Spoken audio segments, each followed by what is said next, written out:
kunali mwenye wina kulinezi ya kujoni yemwe tsiku lina anaweluka ku bizinesi yake bwinobwino atakwera galimoto lake lodula. Kunali kukuzizira zosakhala bwino zija inu mukuziwa kujoni, koma akuyandikira pa geti pake kuti alowe ndi galimoto anaona pafupi ndi nyumbayo patakhala Yusufu mzibambo wa ku Malawi kuntaja. Yusufu anali oti sanavale kupatula kakabudula kokha akunjenjemera ndi kuzizira pamene paja. Kenako mwenye uja anatsika mu galimoto na apita pafupi ndi Yusufu uja nati, "Why don't you wear some clothes?" Yusufu anayankha nati, "My boss, me no clothes, mavuto okaoka." Ndipo mwenye ujaso anafunsanso nati, "Ndiye nchifukwa chani sukukagula zovalazo?" Yusufu anayankha nati, "Sir, no money." "Koma nanga nchifukwa chani sukugwira ntchito kuti uzipeza ndalama?" "Where exactly are you from?" "Boss, I'm Malawi and Malawi poor, so me come South Africa for job, koma here no mbale no job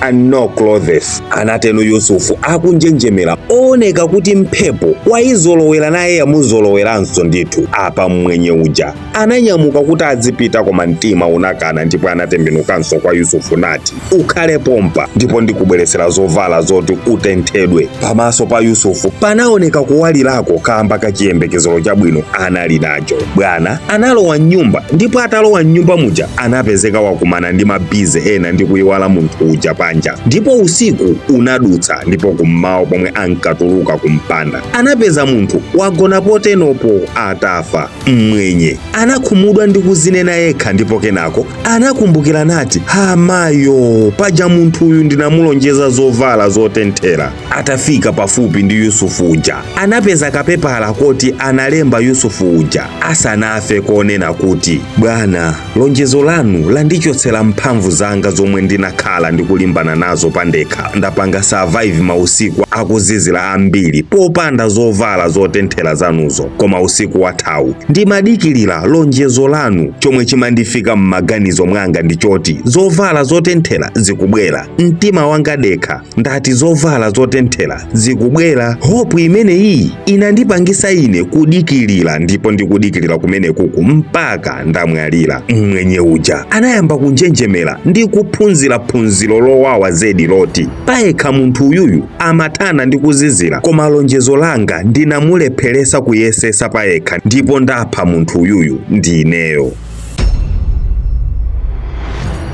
Phunziro langa munkhani: osazalonjeza lonjezo kwa nzanu lomwe simungakwanilise. Musanalonjeze nkutheka nzanuyo akumayesesa payekha ndi mavuto akewo, pomwe inuyo mukafika nkuzalonjeza amayamba kukudalirani, amadikirira ndipo amakukhulupirirani, amasiya kuzilimbikirira payekha. Ndipo mbali inayi ngati Yusufu musazakhulupirire kwambiri zomwe munthu nzanu akukulonjezani. Nzoonadi mahopo a munthu amapereka chilimbikiso, komano mafalse hope amakufowokesanso munthu. Ambiri palero apusisika ndi kuononga tsogolo lawo lonse kamba kamalonjezo abodza ngati awawa. Ankaziwa zoti sangamukwatire, koma ankamulonjeza zabozazo, ndipo nsikanayo anakhazikika kuti na amamuna ndi uyuyu nkumawakana anthu omwe anali asiriasi muzomukwatirazo, pomwe ankaziwa zoti anyamata ometa mbaliwa ndi achoncho. Too late kuleba atapitako kale kokwana kawiri. Kuthandiza nzako ndi chinthu chabwino kwambiri, koma alonjezeni anzanu zokhazo zomwe mungakwanilise. Kwa nzanga omwe mukusaka thandizo ngati Yusufu, akakulonjezani munthu osasiyabe kuyeserabe njira zina pa inu nokha kuti musazakhumudwe pammawa ngati Yusufu.